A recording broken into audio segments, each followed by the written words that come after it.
Thank you, Mr. Chair. Our first speaker is Charles Cole. Hello again, I'm Andrew Cole, Cobb grad and parent. For the record, I and everyone else I know do not want age-inappropriate, pornographic, or explicit materials in a library or as part of a mandated curriculum. A bold statement, I know. The actual issue is who gets to define impropriety. Our Supreme Court has been famously unable to. When and how is it okay for leadership to completely circumvent established statewide and county processes? And as always here, does anyone ever have to explain themselves? I want you all to be open, transparent, cite sources, explain yourselves to your one team. Other issues flounder for years, but the books get addressed in days with a ticker tape parade of public statements. Just say it. I, the arbiter of selective righteousness, circumvented inconvenient formality because I answered to extremist groups more readily than my own district to get praise from my base. And P.S., I want that new events facility with my name on it.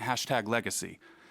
It is not mere activism from a vocal minority to be concerned from autocratic overreach, where objective historical facts are deemed divisive and acknowledging inequity is controversial, where policies are rolled out and then completely skipped without public discussion and explanation. But finding ways to hear less from your public and creating ways to answer less to your public is a go. That gets attention, not the budget, frivolous litigation and legal fees, UV lights, hand-washing stations, safety policies, proven science and history, fully contextualize academic scores and graduation rates, racism, inequalities, and inequities. We don't want leaders who haughtily, loquaciously wax poetic about the scourge of marginalized communities in their own extracurricular safe spaces, and then here, with home field advantage, 30 seconds. mum's the word because it's public record, so a choreographed dance commences with roles assigned for each cast member. This majority lacks perspective and provides a public disservice. Did the comments this afternoon not make it clear enough? You don't understand the world, the decade, or your community. Cobb County and our children deserve better. Our next speaker is Sharon Hudson. Hi, I'm a parent of two, and last month, my oldest drove home from college to speak here about how books have changed her life. Some are concerned about books like Flamer and the influence they could have on students. So I wanted to share what happens when students read books like these. My daughter didn't brag about herself last month, but I will. She was accepted early action admission to UGA. She ultimately decided to attend the University of West Georgia in their honors college with a scholarship.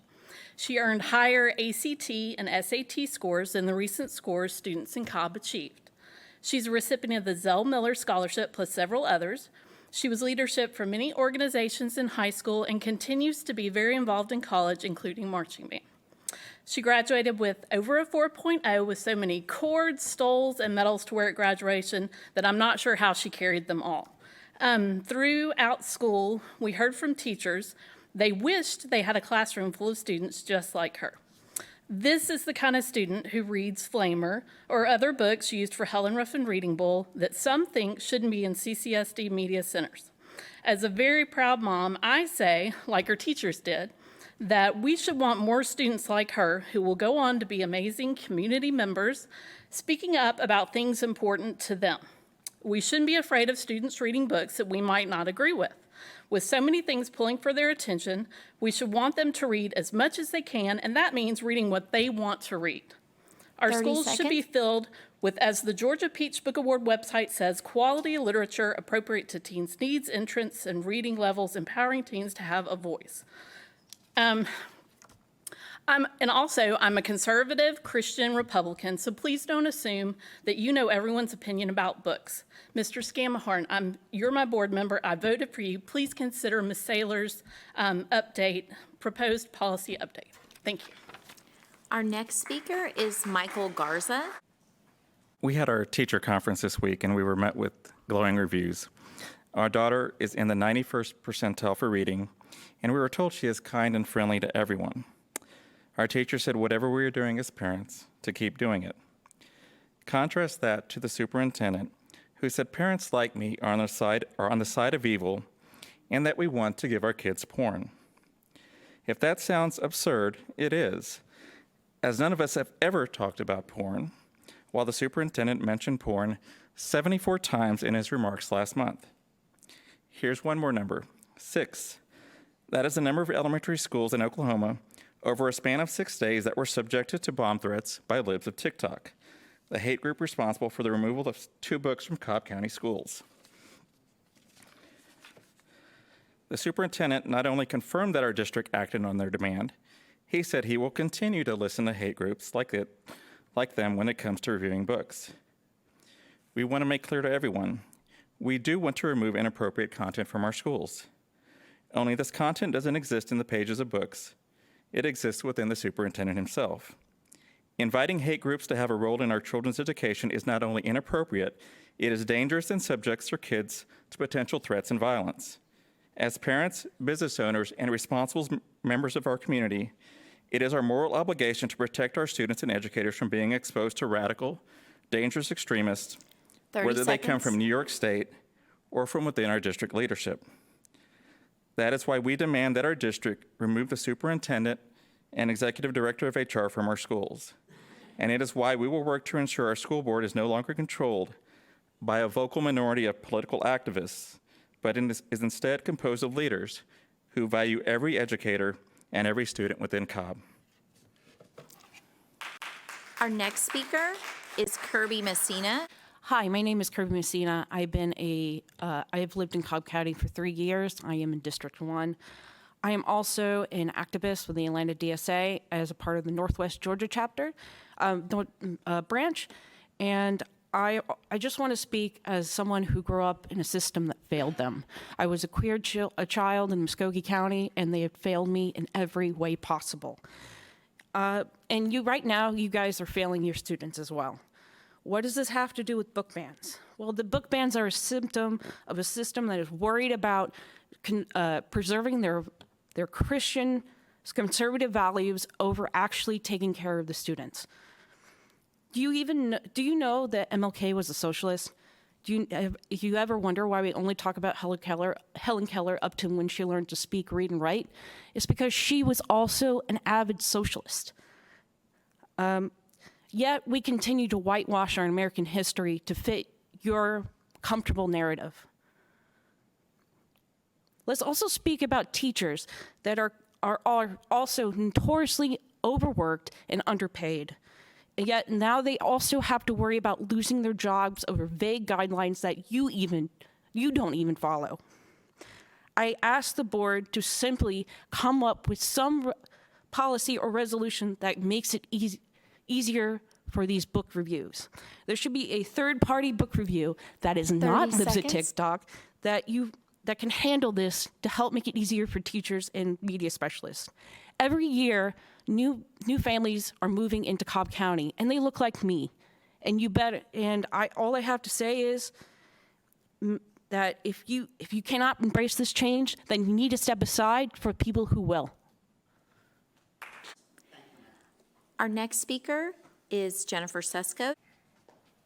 Hello to y'all, David from Libs of TikTok, and shout out to my friend Melissa Martin, Cobb parent of 2 watching from home. We miss you.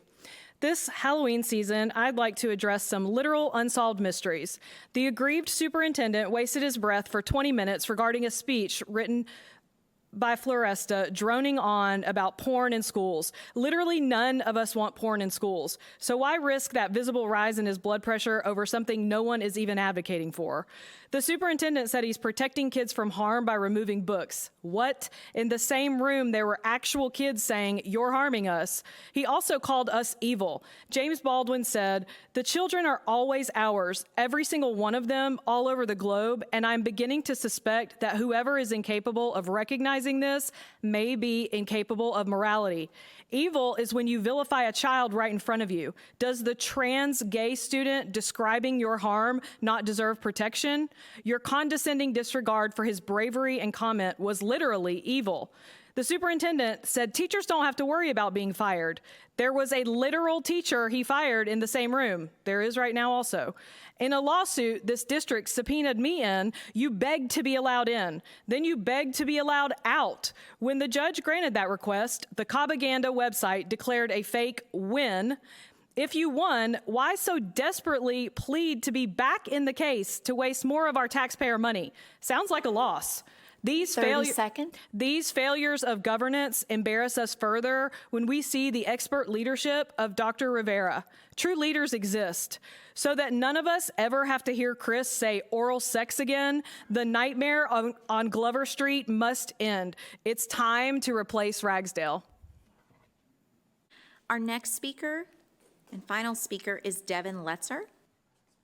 What hastily scribbled thoughts. I was sitting in traffic for an hour and a half leading up to this meeting, rushing home to make it in time, which leads me to a separate but related note. Marta for Cobb, please. As the father of 3 Cobb students, I'd like to direct my comments here not only to the board, but to my fellow parents of the district, both in the room and watching at home. Much of what we're seeing here and just heard here, both in terms of the toxic manifestation of the culture wars across the nation and the suffering we're seeing globally, can largely be attributed, in my view, to a prevailing ideology of misanthropy. This disdain for our brothers and sisters can, at least in part, be traced to the abandonment of the humanities in education.